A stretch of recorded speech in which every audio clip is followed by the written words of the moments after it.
Welcome to our channel. Today we how to configure Coursera affiliate program for knowledge sharing, quick tutorial step by step clearly.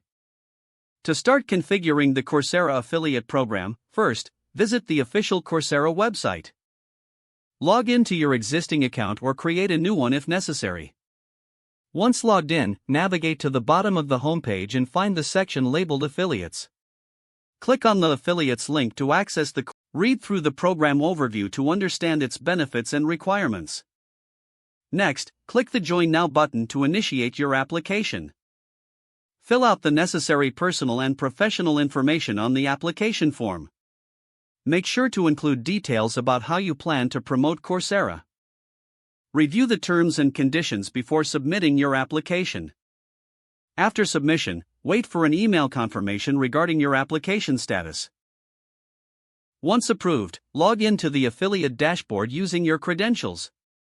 Explore the available resources, including banners and text links.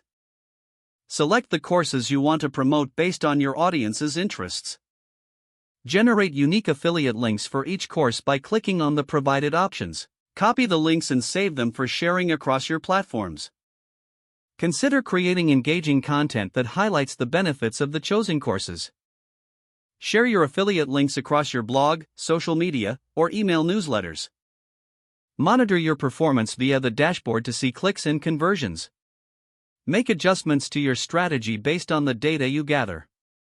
Engage with your audience by answering questions and providing additional information. Regularly check for new courses to promote and update your content accordingly. By following these steps, you can effectively configure and utilize the Coursera affiliate program for knowledge sharing. If the page does not load, refresh the browser or try again in a private or incognito window. Make sure you are using the correct email address, then retype it carefully to avoid small typos. If your password is not accepted, use the reset option and create a new strong password you can remember. Check your spam folder for verification or security emails, then complete any requested confirmation steps. Enable two-factor authentication if available to improve account security and reduce unauthorized access risk. After signing in, review your profile details so your contact information and settings are accurate and current. If you see an error message, note it down and try again after restarting your device and internet connection. Don't forget to like this video and subscribe to our channel for more step-by-step tech guides.